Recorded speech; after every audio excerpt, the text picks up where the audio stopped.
Good morning, Frank Ehrhardt, John R. Wood Properties, Christie's International. It is early November, and I wanted to bring you up to date on the latest here in the Southwest Florida real estate market. These results are for the month ending October 2024. So let's take a look at the overall market. Overall, prices are down about 3%. The median time on market is about 2 months at 58 days. Inventory is up about 17%, while sales are down about 21%. For all the areas that we cover, inventory is going to grow quite a bit between now and the end of the year. We had a lot of sellers waiting for the election to be over. We've got a lot of sellers waiting for the holidays to be over, but there is going to be a lot of inventory on the market come January. Typically, we see 25-30% increase from October. So buyers, you're going to have a lot to choose from. You have a lot to choose from now. You're going to have a lot more to choose from come January. Taking a look at the individual areas that we cover, Cape Coral, prices even with last year. But you can see from the graph that there's a decent amount of pressure downward for pricing here in the Cape. Median time on market is 55 days. Listings are up about 9%, while the number of transactions are down about 11%. Over in Fort Myers, sales prices are actually up about 6%, but there's an interesting stat on this next page. Average time to sell up about 48 days. And then inventory up 14% for Fort Myers. Sales are down 34% for the month for Fort Myers. And so that is the lowest it's been in 10 years. If you look across this graph, that is the lowest point in the last 10 years. So it'll be interesting to see what happens. I thought maybe this was we had two hurricanes. Fortunately, we were relatively unscathed other than Fort Myers Beach, Sanibel, Captiva.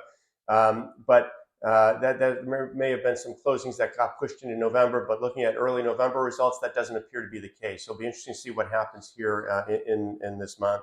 Over on Fort Myers Beach, sales are about even with last year, up 1%. Time on market, 92 days.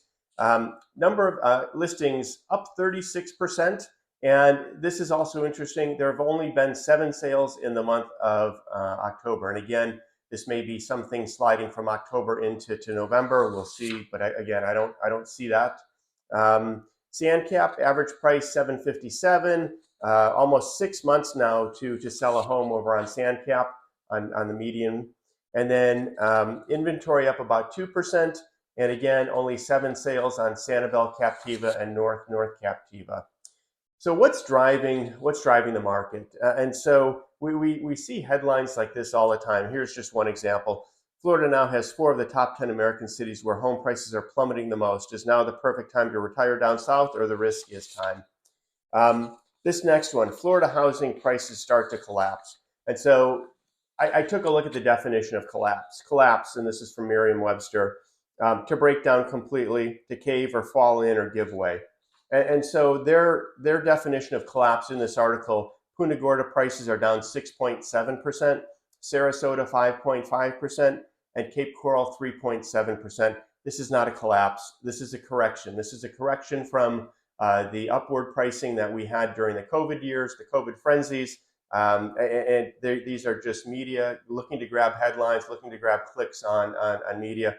But unfortunately, if you don't click through and read the article, everybody's saying, hey, Florida housing are starting to collapse, and that's not the case. Interest rates. They were hovering down in the low 6s, 30 days ago. Fed dropped 25 basis points not too long ago. Here's an article, Fed rate outlook, 50 basis point coming in December, City Economist says.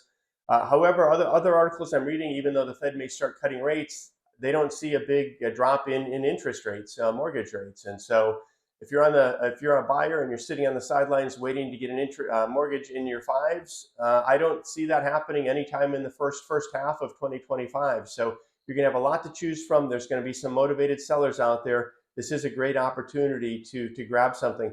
We still have this stalemate going on between buyers and sellers. That's now probably going on a year and a half. And so sellers feel that their homes are worth more than what buyers are willing to pay. And I'm not sure which side is right, but neither side is budging. And so if you want to live in Florida, you're going to need to find either a really motivated seller, which there are some out there, and I think there will be more.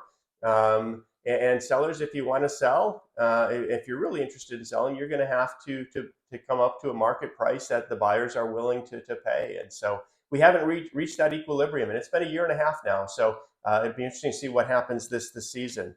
And finally, weather here is perfect. It was 80 degrees this weekend here. We were out fishing out at our back. Um, but here's a picture from my aunt and uncle's house in Colorado Springs. You can see that snow is coming. And so anytime weather starts to turn bad up north, that starts to turn people's attention to, hey, we don't have to live somewhere where it snows. And so that hopefully will pick up the activity on the buyer side in our market here. So that's my update. Frank Ehrhardt, John R. Wood Properties, Christie's International. Any questions, please feel free to reach out to me. Have a great Thanksgiving if I don't talk to you before then, and I'll give you an update early December. Talk to you soon.